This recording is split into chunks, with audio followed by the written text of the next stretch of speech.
आप देख रहे हैं इंडिया टाउन न्यूज, भारत की बात, एक साल बेमिसाल।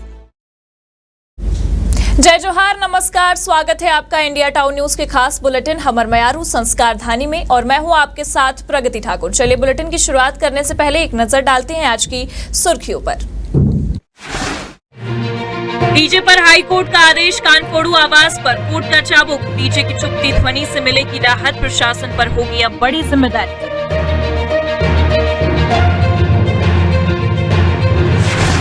डीएवी स्कूल में स्कूल का छज्जा गिरा, छात्रों को आई चोट, जिला शिक्षा अधिकारी ने मामले की जांच के दिए निर्देश। असामाजिक तत्वों के खिलाफ कार्यवाही जारी, अवैध शराब बिक्री में संलिप्त 2 आरोपी गिरफ्तार, शहर में शांति व्यवस्था पर विशेष ध्यान। जिले में मनाया गया विश्व आदिवासी दिवस, आदिवासी दिवस पर कलेक्ट्रेट पहुंचे आदिवासी समाज, अधिकारों के हनन को लेकर कलेक्टर को सौंपा ज्ञापन। आस्था और विश्वास की मिसाल, भगवान गणेश को भेजी जाती है चिट्ठी, पत्र के जरिए पूर्ण होती है मनोकामनाएं।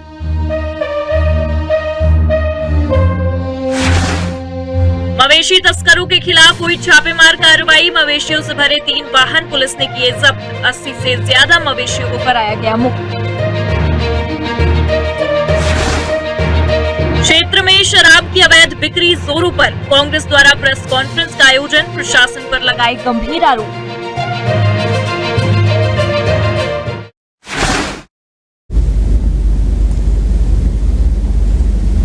चलिए बुलेटिन की शुरुआत करते हैं। छत्तीसगढ़ में झांकियों में डीजे को लेकर प्रतिबंध लगा दिया गया है, जिसे लेकर लगातार विरोध प्रदर्शन भी गणेश समितियों द्वारा किया जा रहा है। वहीं बात करें छत्तीसगढ़ की संस्कारधानी कहे जाने वाले राजनांदगांव की, तो पूरे प्रदेश में संस्कारधानी की झांकी का अपना अलग ही नाम है, लेकिन इस साल माननीय न्यायालय और राज्य शासन के आदेश के अनुसार संस्कारधानी में भी पूरे रूप से डीजे पर बैन लगा दिया गया है, जिसको लेकर बीते दिनों से कई विरोध प्रदर्शन भी हुए हैं। बता दें कि आज इस पूरे मामले को लेकर विसर्जन झांकी समितियों की अंतिम बैठक बुलाई गई, जिस दौरान जिला कलेक्टर व एसपी ने झांकी समितियों को साउंड सिस्टम को लेकर हिदायत दी है। बता दें कि इस दौरान जिला कलेक्टर और एसपी ने साफ तौर पर शासन प्रशासन के नियमों को पालन करने के लिए कहा है। ये सुनिश्चित किया गया है कि कोई भी वाहन पर साउंड बॉक्स ना बजे। वाहन में साउंड बॉक्स मिलने पर साउंड बॉक्स जब्त कर वाहन का रिकॉर्ड रखा जाएगा और जब्त साउंड बॉक्स को कलेक्टर के आदेश के बाद ही छोड़ा जाएगा। और वहीं साउंड सिस्टम दूसरी बार पकड़े जाने पर उस वाहन का परमिट निरस्त किया जाएगा तथा माननीय उच्च न्यायालय के आदेश के बिना उस वाहन को कोई भी नया परमिट जारी नहीं किया जाएगा।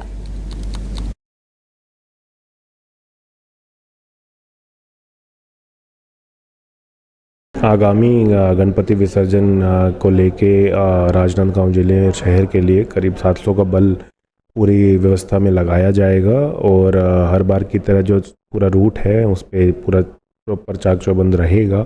इस बार हम लोगों ने पहले ही प्रशासन पुलिस ने मिलके एक रूट सभी झांकियों के साथ मिलके तय किया है, जो सर्वसम्मति से तय हुआ है। इस समय उम्मीद है कि इस बार की जो मूवमेंट रहेगी झांकियों की वो पिछले सालों के मुकाबले स्मूथ रहेगी, पब्लिक को आवागमन में दिक्कत कम होगी और पूरी जो झांकी का निकलना है वो अच्छे से हो जाएगा। साथ ही साथ बिल्कुल सभी लोगों को स्पष्ट निर्देश दे दिए गए हैं कि जो माननीय हाई कोर्ट और छत्तीसगढ़ शासन के निर्देश है नॉइस पोल्यूशन को लेके, उसके बारे में सबको अवगत करा दिया गया है और अगर कोई भी उसका उल्लंघन करेगा तो उनके खिलाफ विधिवत कार्रवाई भी की जाएगी। माननीय उच्च न्यायालय ने राज्य शासन का एक आदेश है नॉइस पोल्यूशन को लेकर के, उस पर माननीय उच्चतम न्यायालय माननीय उच्च न्यायालय ने नॉइस पॉल्यूशन के बारे में एक निर्णय दिया है, उसका हम सब लोगों को पालन करना है। राजनांदगांव में झांकी काफ़ी पुरानी परंपरा है यहाँ की, उसमें साउंड पॉल्यूशन को लेकर के सारे झांकी मंडली जो है उन लोगों को बुलाया गया था। उनको स्पष्ट रूप से क्या आदेश है स्टेट गवर्नमेंट का, हाई कोर्ट माननीय हाई कोर्ट का क्या निर्देश है, उन सारी चीज़ों के बारे में आज उनको जानकारी दी गई है।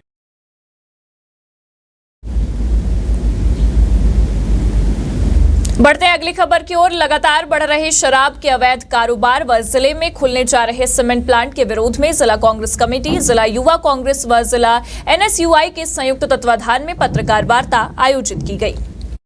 बता दें कि खैरागढ़ विधायक यशोदा नीलांबर वर्मा ने पत्रकारों से चर्चा करते हुए कहा है कि खैरागढ़ श्रीखदान गंडई जिले में पुलिस तथा आबकारी विभाग के संरक्षण में खुलेआम शराब की अवैध बिक्री हो रही है। उन्होंने कहा कि जिले की पुलिस छोटी मोटी कार्यवाही पर वाहवाही लूट रही है, दम है तो बड़ी शराब कोचियों पर कार्यवाही करे। वहीं युवक कांग्रेस अध्यक्ष गुलशन तिवारी ने सीमेंट प्लांट को लेकर बताया कि सीमेंट प्लांट के खुलने से क्षेत्र के किसानों को नुकसान होगा, जिसका विरोध पहले भी किया जा चुका है, लेकिन प्रशासन द्वारा इसे गंभीरता से नहीं लिया गया। उन्होंने कहा कि आगे अवैध शराब व सीमेंट प्लांट के विरोध में बड़ा प्रदर्शन किया जाएगा। आज के प्रेस कॉन्फ्रेंस के बारे में अभी तो आपको लेटर के माध्यम से पता चलेगा। अभी हम लोग प्रेस कॉन्फ्रेंस इसलिए किए हैं कि हमारे जिले में नहीं बल्कि पूरे छत्तीसगढ़ में शराब को लेकर और सीमेंट जो बढ़ोतरी किए हैं 50 रुपया जो बढ़ाए उसके विरोध में हम लोग प्रेस वार्ता किए हैं। लगातार अपने पूरे छत्तीसगढ़ में जब से भारतीय जनता पार्टी की सरकार बने हैं, विष्णुदेव साय की सरकार बने हैं, लगातार अवैध शराब गाँव में बहुत चल रहे हैं और बहुत बिक भी रहे हैं और हमारे युवा साथी के ऊपर बहुत बड़े अन्याय कर रहे हैं। इसके लिए हमने जनता की मर्जी जानने के लिए सबसे पहले तो हस्ताक्षर अभियान चलाया। हस्ताक्षर अभियान में लगभग 97% लोगों का कहना है कि सीमेंट फैक्ट्री नहीं खुलना चाहिए।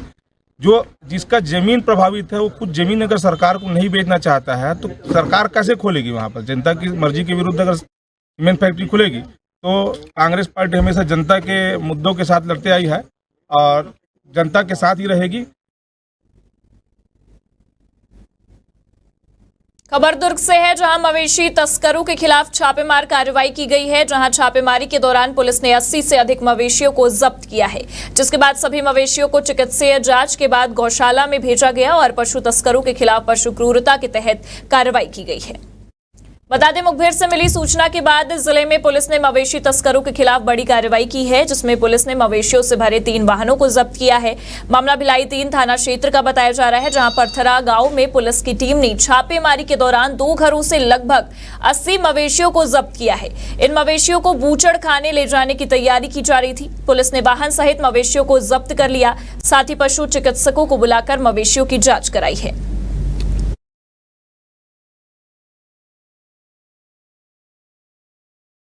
रात में यहाँ पर रेड कार्रवाई की तो आकर देखिए कि ये ग्राम पथर्रा का जो प्राथमिक स्कूल है उसे लगा हुआ एक कोठार है, जहाँ पर में करीबन 3 गाड़ियाँ टाटा की जो मिनी ट्रक आती है उस टाइप की थी। वो वहाँ पर में एक पीपल के पेड़ के पास में वो गाड़ी लगी हुई थी, जहाँ पर से अंदर जाके देखे तो वहाँ पर में 7-8 जो गाय थी उनको ठूस के भरा गया था। चारे पानी की वहाँ पर में कोई व्यवस्था नहीं थी और 2 गाड़ियाँ वहाँ पर में और अलग से खड़ी हुई थी जो उनको कत्ल खाना ले जाने की तैयारी में लगी हुई थी। बाजू वाले जो गोठान था उस गोठान में जाकर देखे तो गोठान नहीं था, वो एक्चुअली वो कोठार टाइप का था। जो वहाँ जाकर देखे तो वहाँ पर मैं करीबन 70-80 के आसपास में मवेशियाँ थी। उसके पश्चात जो है वहाँ पर मैं रात में चूँकि मुलाजा की कार्रवाई संभव नहीं थी, इस वजह से दूसरे दिन सुबह मॉर्निंग में उनको यहाँ के जो डॉक्टर है उनको बुलाया गया और सभी मवेशियों का परीक्षण कराया गया, जिसमें 19 नर मवेशी है और 55 जो है मादा मवेशी है। और अभी इन लोगों को शिफ्टिंग की तैयारी चल रही है। इनको नगर निगम का जो पूसा नहर वाला जो गौठान है वहाँ पर में इन लोगों को शिफ्ट किया जा रहा है। अभी इसमें पशु क्रूरता अधिनियम और छत्तीसगढ़ कृषक पशु परीक्षण अधिनियम के तहत में कार्रवाई की जा रही है।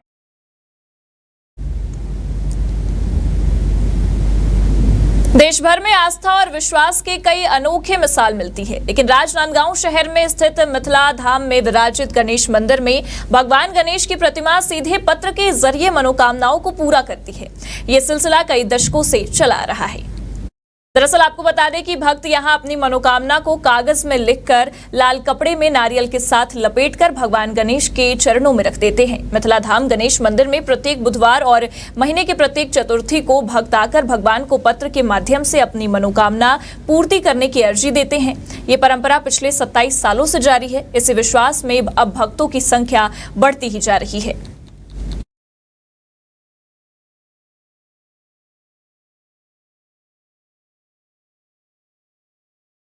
यहाँ पर गणेश जी का स्थापना 1976 में हुआ था छोटी गणपति जी की प्रतिमा, और उसके बाद लगातार मंदिर का विकास हुआ, मंदिर बढ़ते गया अपने विशाल स्वरूप में। आज आप देख रहे हैं मंदिर को।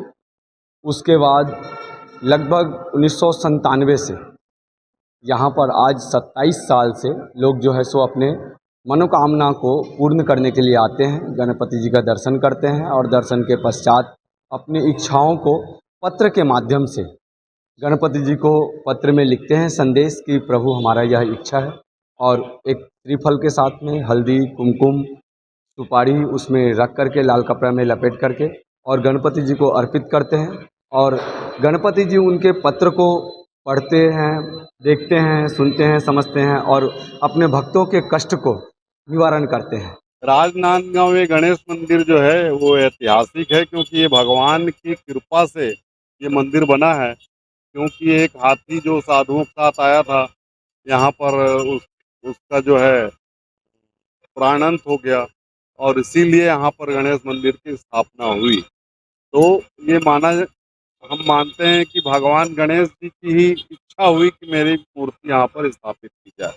और राजनांदगांव के गणेश मंदिर की विशेषता है कि जो भी अपनी मनोकामना लेके आते हैं उनकी पूर्ति होती है। कई लोग, मैं दावे के साथ कहता हूँ कि अगर 21 बुधवार या जो महीने में दोनों पक्ष में विनायक चतुर्थी होती है, उसमें गणेश मंदिर को केवल 11 धूप चढ़ाने से उसकी मनोकामना 21वें जो है हफ्ते जाते जाते पूर्ण होगी। ऐसे बहुत सारे लोगों को वह संतान उत्पत्ति हो, चाहे कर्जा मुक्ति हो, चाहे जो है घर का कला कलेश हो, चाहे सुख समृद्धि हो, सब तरह की जो है मनोकामना भगवान पूर्ति करते हैं।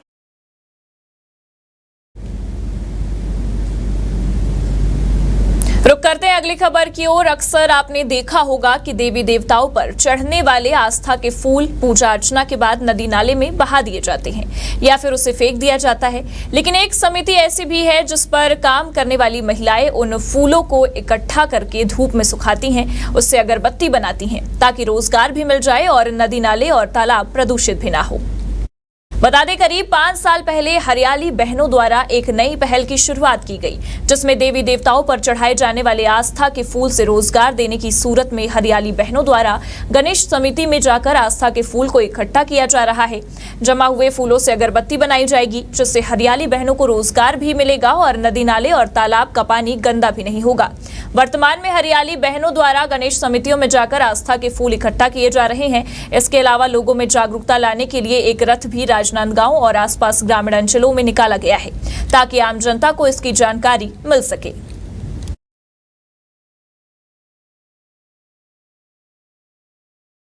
अभी हरियाली बहनी के माध्यम से जो गणेश पंडाल में जो फूल चढ़ते हैं बप्पा में, उसको हरियाली बहनी के द्वारा कलेक्शन किया जा रहा है। इसका उद्देश्य एक ही है, अगर मान लो हम कलेक्शन नहीं करते हैं, उसको तालाब में जब ठंडा करने जाते हैं गणेश का बप्पा का, तो उसको तालाब में ठंडा करते हैं, इससे जल प्रदूषित होता है।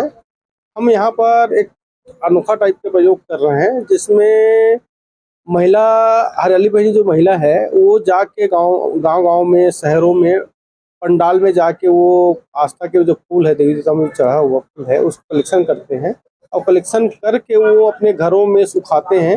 और सुखाने के बाद उसको जो एक हमारा कंपनी है बम्बेश्वरी महिला प्रोड्यूसर कंपनी वो है, उसको लोग देंगे और उससे हम लोग अगरबत्ती में जो लगने वाला रॉ मटेरियल है उसमें उपयोग किया जाएगा।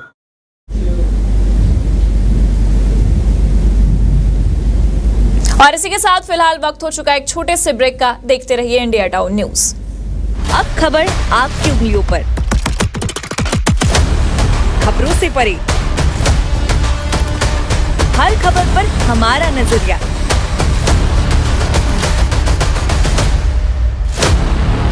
इंडिया टाउन न्यूज, भारत की बात। ये संस्कारों की नगरी है, छत्तीसगढ़ के सरोकारों की नगरी है।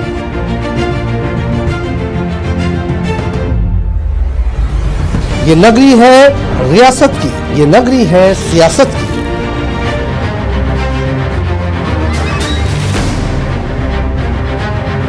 संस्कार धानी के सरोकारों से अपडेट कराता।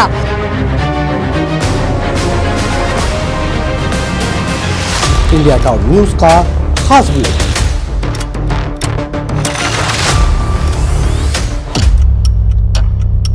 जिसमें शामिल होगी राजनांदगांव के साथ ही दुर्ग, भिलाई, कवर्धा, बेमेतरा, बालोद, मोहला मानपुर, अंबागढ़ चौकी, खैरागढ़, छुई खदान और गंडई की सभी खबरें देखिए हर रात 8 बजे हमर मयारू संस्कारधारी सिर्फ इंडिया टाउन न्यूज पर। ब्रेक के बाद आप सभी दर्शकों का स्वागत है। बढ़ते हैं अगली खबर की ओर। गणेश पर्व के दौरान शहर में शांति व्यवस्था बनाए रखने हेतु असामाजिक तत्वों एवं जुआ, सट्टा, अवैध शराब बिक्री में संलिप्त लोगों के खिलाफ लगातार अभियान चलाया जा रहा है। इसी क्रम में आज मुखबिर से मिली सूचना के आधार पर पुलिस ने मौके पर पहुंचकर आरोपी आशीष विश्वकर्मा और विद्यार्थ बंसोड़ के खिलाफ कार्यवाही की है। बता दें कि दोनों आरोपियों के पास से जुमला नकदी रकम 2,820 रुपए के अलावा सट्टी पट्टी .पेन जब्त कर आरोपियों के खिलाफ अपराध सबूत पाए जाने से पृथक छत्तीसगढ़ जुआ प्रतिषेध अधिनियम की धारा 6 के तहत कार्यवाही की गई है।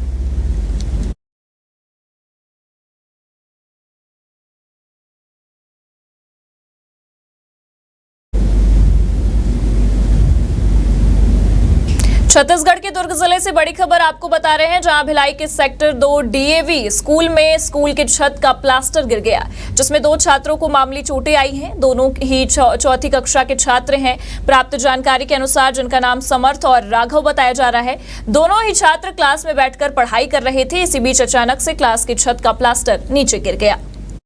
बता दें कि इसके बाद इसकी सूचना तत्काल दुर्ग के जिला शिक्षा अधिकारी को दी गई। जिला शिक्षा अधिकारी ने तत्काल शिक्षा विभाग से मुआयने के जांच के लिए अधिकारी को भेजा, जहां उन्होंने मौके का मुआयना करने के बाद स्कूल प्रबंधन को ध्यान देने के लिए हिदायत दी है।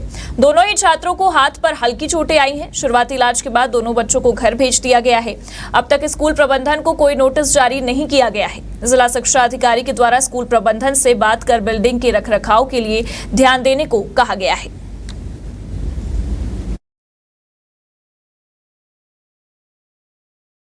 जिला शिक्षा अधिकारी कार्यालय से लेखाधिकारी राजेश ओझा। जानकारी डीओ साहब के द्वारा मुझे फ़ोन पे जानकारी दी गई कि डीएवी सेक्टर 2 में जो है छत का जो है छज्जा थोड़ा पाट गिरा है, जिससे बच्चे घायल हो गए। उनके निर्देश पे मैं स्कूल में उपस्थित हुआ और जिस कमरे में ये घटना घटित हुई उस कमरे का मैंने प्रत्यक्ष अवलोकन किया और देखा कि एक हिस्सा जो है छत का जो है वो गिरा हुआ है और इसके कारण जो है वहाँ बैठे 2 चौथी के क्लास 4B के बच्चे हैं, राघव और समर। इनको जो है हाथों में हल्की चोट आई है। अब देखिए लापरवाही तो मैंने जैसे स्कूल मैनेजमेंट को आपके सामने ही कहा कि अपने जो मैनेजमेंट है उनका डीएवी का मैनेजमेंट है, उनके माध्यम से ये पूरे स्कूल के बिल्डिंग की जो है एक तकनीकी विशेषज्ञ से परीक्षण कराए कि कहीं और इस प्रकार की दोबारा स्थिति निर्मित ना हो। रुक करते हैं अगली खबर की ओर। संकल्प अभियान के तहत अवैध नशीली कैप्सूल बेचने वाले 2 आरोपियों को गिरफ्तार कर छावनी पुलिस ने नशीली कैप्सूल जब्त करने में सफलता पाई है। बता दें कि छावनी पुलिस को मुखबिर से सूचना मिली थी, जिसके तहत कार्रवाई करते हुए घेराबंदी कर बैकुंठ धाम मैदान मंच के पास भिलाई में आरोपी मोहम्मद अरमान राइन और राजेश सिंह भुमियार को अवैध रूप से नशीली कैप्सूल बिक्री करते रंगे हाथों गिरफ्तार किया गया। आरोपियों से कुल 1072 कैप्सूल जब्त किए गए हैं। आरोपियों के विरुद्ध एनडीपीएस एक्ट के तहत अपराध दर्ज कर न्यायिक रिमांड पर पेश किया गया है।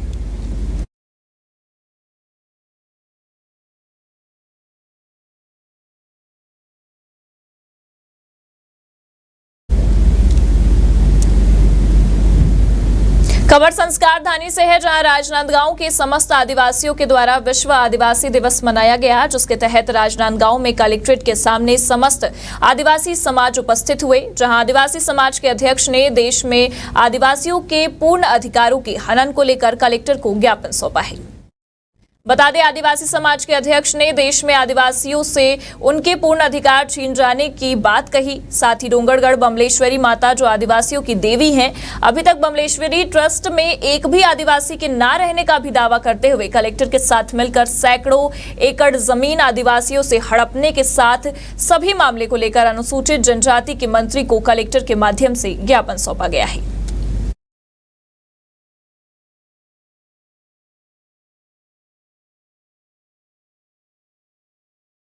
जो संयुक्त राष्ट्र संघ 13 दिसंबर को जो संपूर्ण विश्व में 200 जो कंट्री है उसमें विश्व आदिवासी अधिकार दिवस घोषित किया गया है। उसके जो घोषणा पत्र में 46 बिंदुओं पे आदिवासियों के जो अधिकार राइट्स है, जल जंगल जमीन, उनकी संस्कृति, उनकी सभ्यता, उनके जो संवैधानिक अधिकारों के लिए आज का दिन सुनिश्चित है। उसी के हम देखते हुए हम जिलेवासी सर्ववादी समाज आज ज़िले में जो समस्या है, कहीं बेलगांव का मामला है, मौत हो चुकी है, एक बमलेश्वरी का है जो हमारी आराध्य देवी है यानी गोंड ट्राइब की, वो उइके परिवार की, आज भी वहाँ का जो बैगा ही पूजा करता है, हर चीज़ करता है। ऐसे करके हमारी वहाँ भी ट्रस्ट ही नहीं है, हमारा ट्रस्ट में एक भी हमारा कम्युनिटी का आदमी नहीं है। तो हमारा 50% मांग है शासन से विधिवत संवैधानिक हिसाब से। और उसके साथ साथ हमारा क्या है, कई ठो ज़मीनों के मामले हैं जो हमारे अवैध ज़मीनों पे कब्जा कर लिया गया है। कलेक्टर ने अंधाधुंध टाइप का परमिशन दे दिया है। किसी का 10-10 एकड़ ज़मीन किसी फर्जीवाड़ा के तहत भेंट चढ़ गया है, अन्य समाज को चला गया है। ऐसे तमाम मुद्दे हैं जो मुद्दों को लेकर आज हम कलेक्टर के माध्यम से राज्यपाल महोदय, मुख्यमंत्री और अनुसूचित जनजाति आयोग के अध्यक्ष को ज्ञापन देने आए हैं।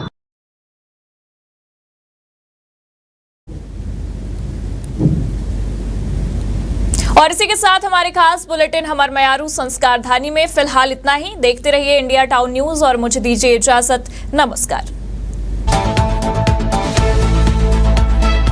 आप देख रहे हैं इंडिया टाउन न्यूज, भारत की बात, एक साल बेमिसाल।